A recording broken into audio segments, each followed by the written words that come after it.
নমস্কার বন্ধুরা, আমার মুর্শিদাবাদ চ্যানেলে স্বাগত জানাই। লক্ষ্মীর ভান্ডার প্রকল্পের সকল মা বোনদের জন্য দারুণ খুশির খবর। মুখ্যমন্ত্রী মাননীয়া মমতা বন্দ্যোপাধ্যায় নবান্ন থেকে বড় ঘোষণা করলেন। নভেম্বর মাসের পেমেন্ট আপনাদের ব্যাংক অ্যাকাউন্টে অগ্রিম দেওয়া হবে। 1 নভেম্বর অর্থাৎ 1 নভেম্বর থেকে দেওয়ার কাজ শুরু হয়ে যাচ্ছে। এবার আর অন্যান্য মাসের মতন প্রথম সপ্তাহ পর্যন্ত অপেক্ষা করা লাগবে না, বা 5-7 তারিখ পর্যন্ত অপেক্ষা করতে হবে না, 1 তারিখ থেকেই দেওয়ার কাজ শুরু হয়ে যাবে।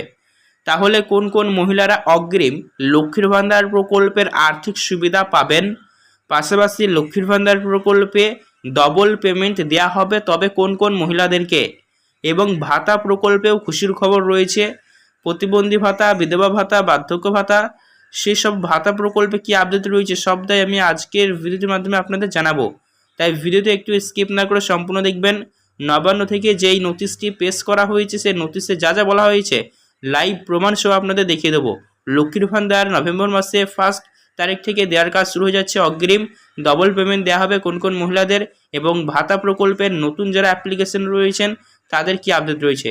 তাই ভিডিওটি সম্পূর্ণ দেখবেন, ভালো লাগলে লাইক করবেন, অতি অবশ্যই আপনারা আমাদের এই চ্যানেলটিকে সাবস্ক্রাইব করবেন, পাশে থাকা বেল নোটিফিকেশন থেকে অল করবেন, যাতে এরকমই সরকারি প্রকল্পের ভিডিও ছাড়লে সবার আগে আপনি আপনার ফোনে নোটিফিকেশন আকারে পেতে পারেন। তো চলুন বন্ধুরা, ভিডিও শুরু করা যাক। দেখুন, এখানে বলেছে নভেম্বর মাসে লক্ষ্মীর ভান্ডারে বড় খুশির খবর, অগ্রিম টাকা দেওয়া হবে এবং ঘোষণা হয়েছে ডবল পেমেন্ট অনেক মহিলারাই পাবে। ভাতা প্রকল্পে খুশির খবর রয়েছে। বন্ধুরা, লক্ষ্মীর ভান্ডারে দারুণ খুশির খবর, নভেম্বর মাসে টাকার তারিখ প্রকাশ করা হলো এবং অগ্রিম দেওয়া হবে তা জানানো হলো। প্রতি মাসে মাসে আমরা দেখি লক্ষ্মীর ভান্ডার প্রকল্পে 5 থেকে 7 তারিখ সময় লাগে, কিন্তু আর এমনটা হবে না। আপনাদের ব্যাংক অ্যাকাউন্টে সরাসরি দেওয়া হবে 1 নভেম্বর অর্থাৎ 1 নভেম্বর থেকেই। এবং অনেকেই অভিযোগ করেছেন লক্ষ্মীর ভান্ডার প্রকল্পে যে আমরা বিগত মাস বা অক্টোবর মাসের পেমেন্ট পাইনি, আর অনেক জেলার মহিলারা অক্টোবর মাসে লক্ষ্মীর ভান্ডার পায়নি, যার কারণে তারা অভিযোগ করেছে। তো 1 নভেম্বর থেকে এবার তোড়জোড় শুরু হয়ে গিয়েছে। স্ট্যাটাসেও বড়সড় পরিবর্তন আসা ইতিমধ্যে শুরু করেছে। আপনারা অনলাইন স্ট্যাটাস চেক করলে কিন্তু তা পর্যবেক্ষণ করতে পারবেন। অর্থাৎ আপনাদের ব্যাংক অ্যাকাউন্টে 1 নভেম্বর থেকেই লক্ষ্মীর ভান্ডার প্রকল্পের পেমেন্ট দেওয়ার কাজ শুরু করে দিবে পশ্চিমবঙ্গ রাজ্য সরকার। বন্ধুরা, এখানে আপনাদের বলে রাখি আমাদের পশ্চিমবঙ্গে পেমেন্ট এই লক্ষ্মীর ভান্ডারতে কীভাবে দেওয়া হয়। লক্ষ্মীর ভান্ডারের পেমেন্ট মূলত ট্রেজারি অফিস থেকে পাস হয়ে আপনাদের ব্যাংক অ্যাকাউন্টে যায়। ডিবিটি সিস্টেম কোনো রকমের অ্যাপ্লাই এখানে হয় না, যে একটি বোতাম প্রেসের মাধ্যমে সবার ব্যাংক অ্যাকাউন্টে একই সাথে একই সময়ে দেওয়া হবে তা নয়। এখানে কিন্তু ট্রেজারি অফিস থেকে বিল পাস হলে তবেই আপনাদের ব্যাংক অ্যাকাউন্টে যায়। আর আমাদের পশ্চিমবঙ্গের প্রায় প্রত্যেকটি ডিস্ট্রিক্টে ট্রেজারি অফিস রয়েছে, যার কারণে আপনাদের ব্যাংক অ্যাকাউন্টে পেমেন্ট ঢুকতে দেরি পিছু এরকম হয়। তো 1 নভেম্বর থেকে পেমেন্ট দেওয়ার কাজ শুরু হয়ে যাবে। যাদের ভাগ্য ভালো তারা আগে পেয়ে যাবে, ঠিক আছে। তো এবার থেকে আপনাদের ধাপে ধাপে দেওয়া হবে। তো চলুন এবার আমরা দেখে নেব লক্ষ্মীর ভান্ডার প্রকল্পে কোন কোন মহিলাদের আর কি পেমেন্টের পরিমাণ কি রয়েছে। দেখুন, আপনি যদি নতুন এবং পুরাতন হয়ে থাকেন, প্রতি মাসে মাসে পেমেন্ট পাচ্ছিলেন, এবং নতুন একদম হলে পেমেন্টের হার জেনারেল ওবিসি কাস্টের মধ্যে হলে 1000 রুপিস, আর এসএসটি কাস্টের মধ্যে হলে 1200 রুপিস দেওয়া হবে। আর যেসব মহিলাদের বিগত মাসগুলিতে পেমেন্ট পাইনি, আপনারা হয়েছিল আবেদন করে এসেছেন বা অভিযোগ করে এসেছেন, তাদের ডবল পেমেন্ট দেওয়া হবে। এ মাসের ও মাসের একসঙ্গেই দেওয়া হবে।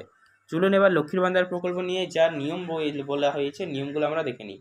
লক্ষ্মীর ভান্ডার প্রকল্পের পেমেন্ট পেতে হলে মহিলাদের ব্যাংক অ্যাকাউন্ট সর্বদা সঠিক রাখতে হবে। ব্যাংক অ্যাকাউন্টে ন্যূনতম সামান্য ভুলের কারণে পেমেন্ট নাও আসতে পারে। এবং ধরুন বিশেষ করে অনেকের ব্যাংক সংযুক্তিকরণের ফলে আইএফসি সংক্রান্ত পরিবর্তন হচ্ছে। তো আইএফসি সংক্রান্ত যদি পরিবর্তন হয় সেটিকে অবশ্যই আপনাকে আপডেট করাতে হবে। আইএফসি কোড পরিবর্তন হলে পেমেন্ট ঢুকবে না, ঠিক আছে। এবং যে সকল মহিলাদের ব্যাংক অ্যাকাউন্ট বন্ধ হয়ে গিয়েছে তাদের কিন্তু ব্যাংক অ্যাকাউন্টটা চালু করতে হবে, তা নাহলে পেমেন্ট ঢুকলেও আপনি তুলতে পারবেন না। তাই ব্যাংক অ্যাকাউন্ট দিক দিয়ে সঠিক থাকবেন সর্বদা। এবং নতুন আবেদন করবার সময় ফর্ম ফিল আপ করার সময় জরুরি সতর্কবার্তা দেওয়া হয়েছে। লাস্টের দিকে দেখবেন আধার অথেন্টিকেশন বা আধার যাচাইকরণের কাগজ রয়েছে। সো সেই কাগজটিকে আপনাকে ভালো করে ফিল আপ করতে হবে, তা না হলে কিন্তু আপনি লক্ষ্মীর ভান্ডার প্রকল্পের আবেদন আপনার রিজেক্ট হয়ে যেতে পারে। তাই ফর্মটি ভালো করে ফিল আপ করবেন। 25 বছর বয়স না হওয়া পর্যন্ত লক্ষ্মীর ভান্ডার প্রকল্পে অ্যাপ্লাই করবেন না। 25 বছরের কম আছে আপনি লক্ষ্মীর ভান্ডার অ্যাপ্লাই করে দিচ্ছেন, এমনটা করবেন না। ফর্ম আপনার জমা নেবে না, বা আপনার জমা করে গেলেও ফর্মটি রিজেক্ট হয়ে যাবে, ঠিক আছে। তাই এগুলি মাথায় রাখবেন। এবং লক্ষ্মীর ভান্ডার প্রকল্পের সুবিধা পাওয়ার জন্য আপনি যদি যোগ্য হন, কিন্তু দেখা যাচ্ছে কোনো আপনি লক্ষ্মীর ভান্ডার পাচ্ছেন না, তাহলে সেক্ষেত্রে অবশ্যই কিন্তু আপনাকে এবার অফিসে গিয়ে খোঁজ নিতে হবে।